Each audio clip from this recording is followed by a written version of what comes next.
안녕하세요. 정교호입니다. 오늘은 소통 리더십의 5가지 대화법에서 탁월한 어떤 소통 리더십을 위한 대화법에 대해서 좀 말씀드릴 텐데, 먼저 5가지 원칙을 핵심적으로 먼저 말씀드리면, 첫 번째 경청, 두 번째는 긍정, 세 번째는 칭찬, 네 번째는 부드러움, 다섯 번째는 깨달음이다. 이렇게 좀 말씀드리고 싶습니다.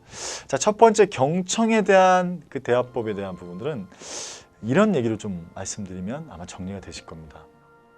말하는 것은 기술이지만 듣는 것은 인격이다. 다시 한번 말씀드리죠. 경청의 최고의 표현 중에 하나는 말하는 건 기술이지만 듣는 건 인격이다. 그만큼 경청이 힘들다라는 겁니다. 누군가에게 대화를 나눴을 때 경청하는 사람, 말하는 사람과 청자가 있고 하자가 있다고 보시면 누가 대화의 주도권을 가져갈 것 같습니까? 실제로 대화의 주도권은 말하는 이가 아니라 듣는 이라고 합니다.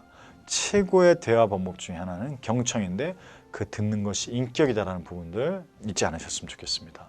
두 번째는 이제 긍정의 대화법, 긍정이라는 표현을 좀 쓰고 싶습니다.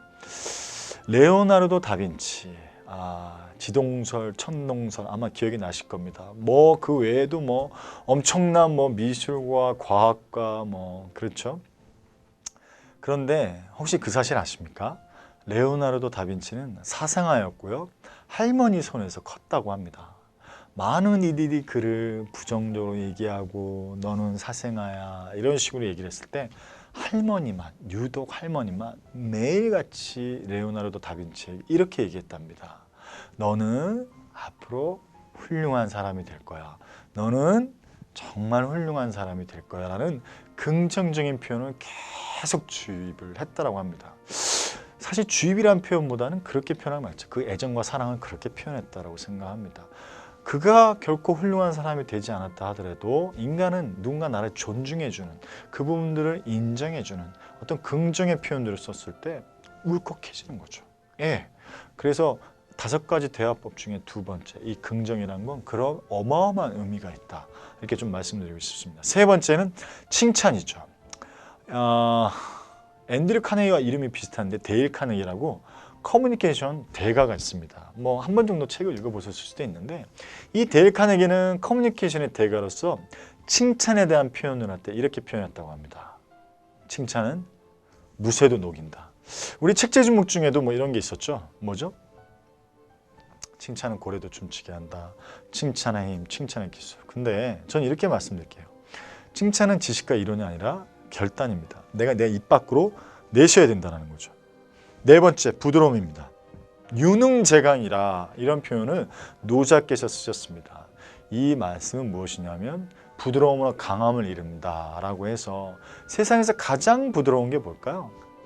가장 유한 거. 그렇습니다. 물이죠. 그런데 바위를 뚫는 건 바로 물입니다. 결국 부드러운 물로 인해서 정말 강하디 강한 바위와 철을 뚫는다는 거죠. 유능재강, 이 부드러움이 엄청난 대화법의 하나구나. 그래서 저도 사실 굉장히 극단적인 성향이 있습니다. 제 주장도 굉장히 강하고요. 그럴 때일수록 어떻게 이 부분들을 부드럽게 대화를 가질 것인가, 그것은 경청과 긍정, 그리고 칭찬과 부드러움으로 계속해서 존중감과 존재감을 일으켜주는 것. 5번째는 깨달음입니다. 5가지 대화법 중에 마지막 깨달음. 자, 사람은 3가지 말을 한다고 합니다. 첫 번째 어떤 말을 할까요? 내가 눈으로 본 말, 책에서 보거나 TV에서 본 말. 두 번째 말은 어떤 말을 할까요? 그렇습니다. 내가 귀로 들어본 말. 그렇죠? 자, 세 번째 말은 어떤 말을 할까요? 내가 깨달은 말을 한다고 합니다. 자, 사람을 감동 주는 말은 어떤 말일까요? 눈으로 본 말? 내가 어디서 들어본 말? 그렇습니다. 사람을 감동 주는 말은 깨달은 말입니다. 자, 그럼 깨달으려면 어떻게 됩니까? 소통 리더로서 깨달기 위해서는 어떻게 해요? 그렇습니다. 현장이 답이다. 실행이 답이다. 뭐 이런 책이 나왔지만 결국은 뭐죠? 머리로 기억하는 게 아니라 몸으로 이해하고 몸으로 체득하고 몸으로 경험하는 거. 경험은 최고의 선생님이다. 이런 얘기가 있듯이 이 깨달음에 대한 부분도 마찬가지인 것 같습니다. 근데 우리가 모든 것들을 경험할 수 없기 때문에 뭐죠? 자아 성찰과 자아 통찰의 과정을 가져가는 게 아닌가 이렇게 생각합니다. 정리해 보겠습니다. 소통 리더십의 5가지 대화법. 첫 번째, 경청하라. 두 번째, 긍정. 세 번째, 칭찬. 네 번째, 유능재강, 부드러움. 다섯 번째, 이 깨달음.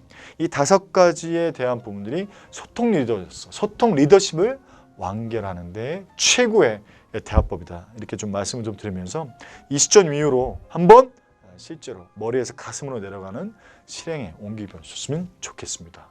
네, 감사합니다.